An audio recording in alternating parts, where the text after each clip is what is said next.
Hey guys, just got done watching Hallows Eve, starring Danielle Harris, Raymond Manrick, Courtney Baxter, Ashley C. Williams, Tiffany Shepis, Charles Michael Corbett, Josh Fitter, and Ricky Road, as well as others. Not to be confused with All Hallows Eve, which is another film I reviewed on my channel not so long ago. What can I say about this film? It's dreadful. Um, the film's all over the place, so excuse me if I end up jumping about a bit. But it's a real confuser because none of it really makes sense. And the end, you're like, oh, okay. It still doesn't make sense. Okay, so at the beginning, these kids are tormenting this girl in a cornfield, and her name is Eve Bates. Well, her name's Eve, but I'm guessing her name's Eve Bates. She's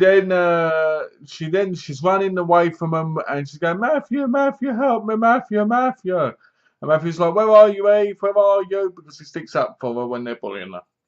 She runs off, and the other kids chase after her. Matthew doesn't get to her in time, and she ends up getting run over by a tractor. They then say, oh, Matthew's going to be angry about this. Now, I sit there going, okay, is that her dad? What's going on? So you're like, is it a dad? Is it a brother? What the hell? Has she got a dad called Matthew? So then basically it goes 10 years later. And you've got these young boys basically, they look about 25 to 30, going, yeah, woohoo, partying, causing trouble, the usual stuff. And then they stop and they peek through this girl's window. And she's in her underwear and they're like, ooh, yeah. Oh yeah, come on guys, have a look, have a look. And they're like having a look through a window, and then Eve turns around and she drops the mask and she puts on her face. From, I'm guessing, the accident. Because we thought she died, but it seems like she's alive, right? And basically she's got this big scar down one side of her face. They see it, they go, ah, no, no, no. They run off.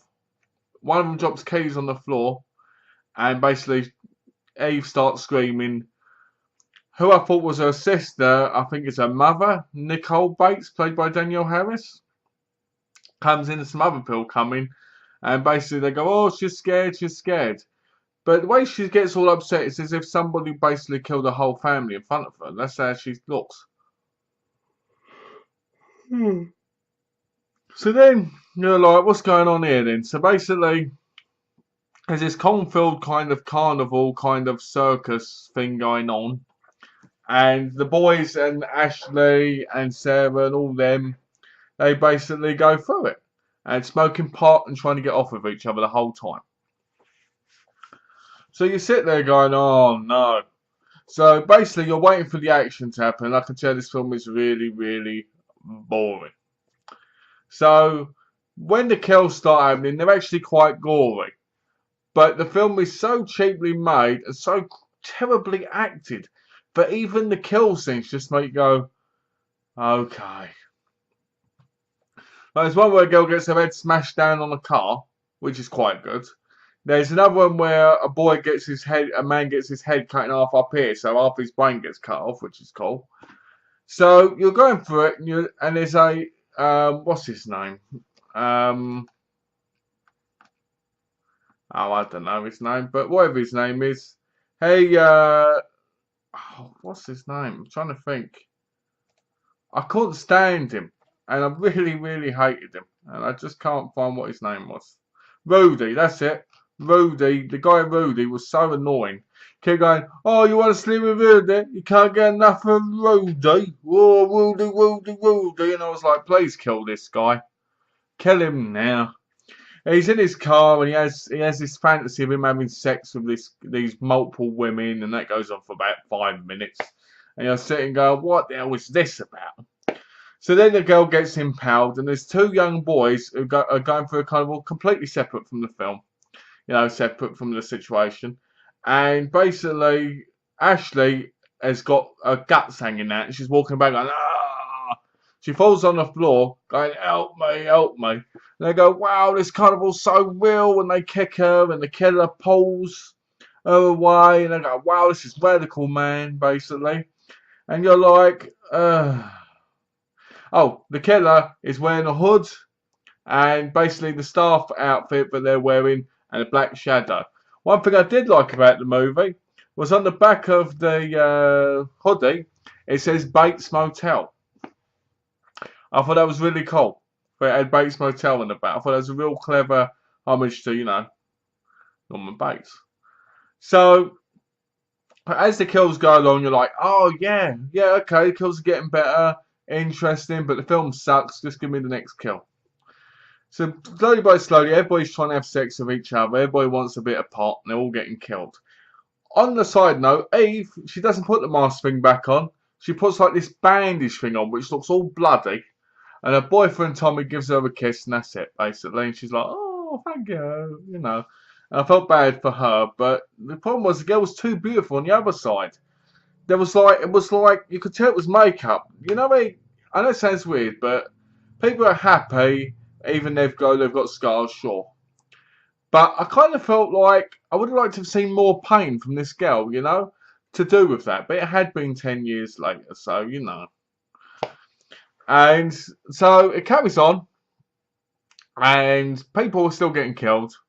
And they're getting killed quite gory. Like one girl gets a drill right in the eye, which was pretty good. I like that. I was when the drill was going towards her, I was going, get it, in the eye, in the eye, in the eye, and it went in the eye. And I was like, yeah. And because that's the only place a drill should go in. Yeah. Anyway. So then all of a sudden, Donna and this other woman turn up. It turns out that the kids who bullied, I'm guessing, Eve, are now full-grown adults, and it's their kids at this carnival. So, if Eve is Eve with the side of her face, because the girl got run over, and it had blood on one side of her face at the beginning, they must have grown up like 20 more years. Because they're like 14, and she's like 12 at the time. That's what it looked like to me, like 15, 16, and 12. So I'm sitting there going, what? And then they get murdered by the killer. And Danielle Harris is barely in the movie. She's in it, but she just pops up every now and again. And what is it she says? Oh, you weren't too nice back then, were you? And you're like, but are they the kids? What's going on? So then basically the killer reveals himself, and it turns out to be Matthew. And you're like, is Matthew a father or is he a brother? What's going on? Basically, Eve is looking on as he goes, and Nicole Bates, Danielle Harris, shoots him, and as he falls, he cuts Donna, but she's still alive in the hospital at the end, and you're like, no. And then she's like, she imagines Matthew turning up and killing her, and she's like, in the hospital bed, and then someone grabs hold of her mouth and kills her to this music. You're like, do, and you're sitting there going, who killed her? Let me guess, was it Eve by any chance? You don't find out. So I'm sitting there going, have I got this movie correct? Or am I imagining things that probably weren't there? Because the movie is confusing as hell. There's no real backstory. There's no real story development.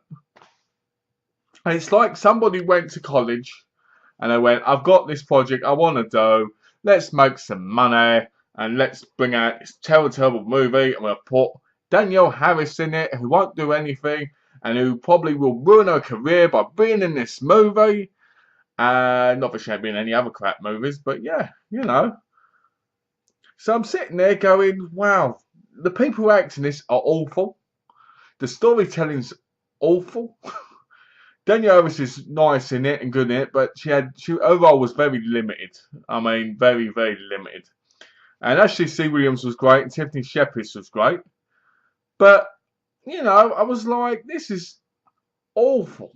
I'm sitting there watching it going, it's an hour and 19 minutes, 79 minutes, and I want to turn it off in the first 15 minutes. I was like, oh, no. So, what's my final thoughts on the movie? The gore's pretty good for a low-budget movie. It's really well done. But the movie itself is utter garbage. It bored me. It had no real storytelling. The characters are very lame. They look like people just reading scripts. That's what it looked like. And the guy who played Rudy, what's his name? Rudy Doody. Stephen Medvedik. Yeah, sounds about right. The Dick. Stephen Medvedik.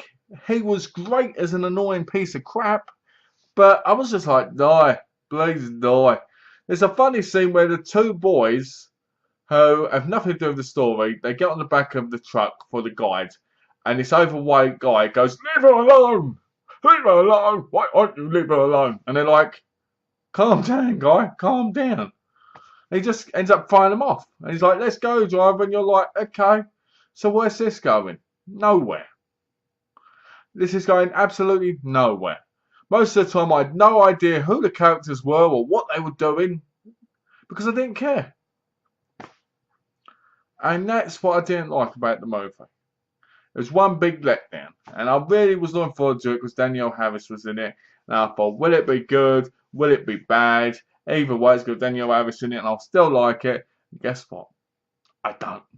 It's horrible. And it's so ridiculous. But you know what? It's not as bad as Hallows and Bloodlines.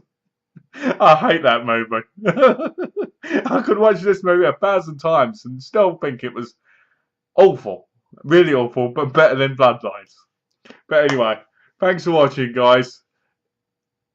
So, Hallows Eve, not to be mixed up with all Hallows Eve from the same year. Hallows Eve, starring Danielle Harris, terrible. Don't buy it. Don't watch it. If you choose to, good for you. You deserve a clap on the back if you get through it. It's worth it for the people that really love low-budget crap movies. So, yeah. So, anyway. Thanks for watching, guys. Take care and have a lovely day. Thanks for watching.